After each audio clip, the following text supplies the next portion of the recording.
Donc aujourd'hui, nous allons mettre en forme un rapport qui comporte actuellement 4 pages pour le rendre plus lisible et donc faire une page de garde, un sommaire automatique, une présentation claire du rapport sur 6 pages. Pour cela, vous avez à la fois l'exo vierge, la correction et le cours avec toutes les indications.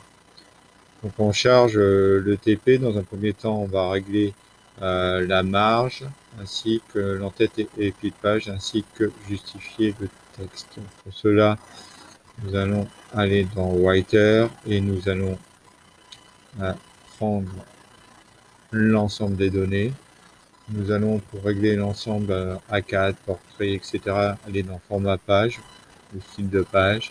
Et nous allons donc régler ici les marges, ainsi que l'orientation et la taille du papier. On peut ici faire directement l'entête et pied de page, mais on pourra également cliquer sur le pied de page pour insérer, par exemple, une numérotation de page automatique. Donc si j'exagère un peu la taille, nous voyons là ici que nous avons donc l'ensemble des pages qui se numèrent. Si nous voyons la correction, nous avons besoin donc d'une page de garde. Donc on va faire un saut de page ainsi que d'une page vierge pour accueillir plus tard la table des matières. Donc je fais un saut de 2 pages, nous arrivons à 6 pages. Donc là ici, nous allons faire ce qu'on appelle utiliser des styles. Nous allons définir un certain nombre d'éléments, de paragraphes avec des styles bien précis. En l'occurrence, là ici, je décide que ce paragraphe-là est un titre de niveau 1, que ce paragraphe-là est un titre de niveau 2. Je peux le faire pour plusieurs paragraphes à la fois. Donc, nous allons ici, je vais sélectionner mes titres et mes sous-titres.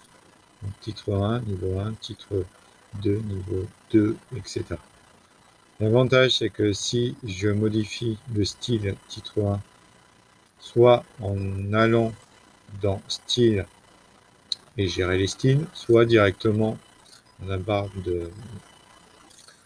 barre d'outils, je peux éditer à la volée donc le style et donc définir des effets de caractère. Si je veux que ce soit du 20 points, je mets 20 points. Je veux le titre 1 de couleur rouge, par exemple, avec pourquoi pas une bordure de couleur également rouge, soulignée sur toute la longueur.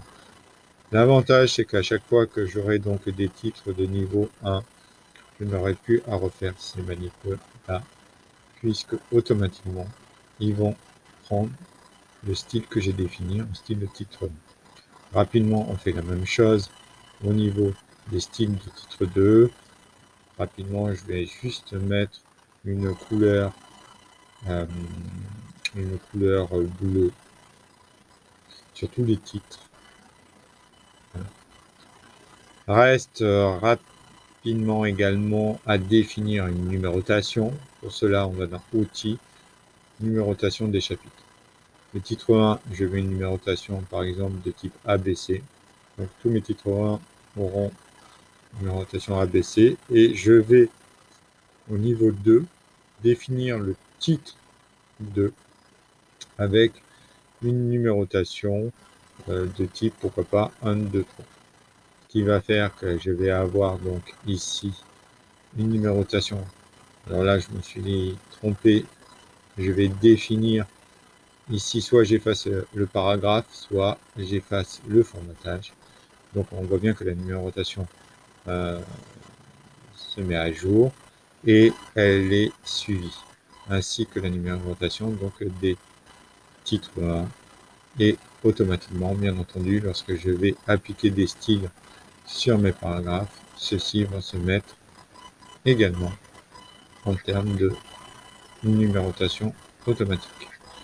Une fois que j'ai défini donc tous les styles, nous allons pouvoir faire en seconde page la table des matières en insérant la table des matières, insertion, table des matières, table des matières.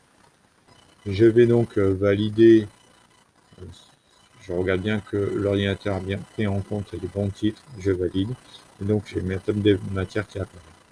Reste à faire donc de l'artistique.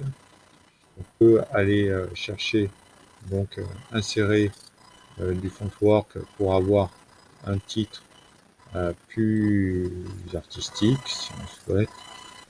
Ok, donc là on va définir les plantes à la place en cliquant sur le fontwork. Voilà, on n'a plus besoin de ce paragraphe. On va définir le fontwork, on peut le réduire comme une image, le centrer ou pas, ainsi que insérer donc une image que nous allons définir, chercher donc dans notre TP où nous avons notre image. Celle-ci, pour pas qu'elle bouge de la première page, il faut absolument l'entrer à la première page. Nous avons donc réalisé rapidement donc une mise en page d'un rapport de stage.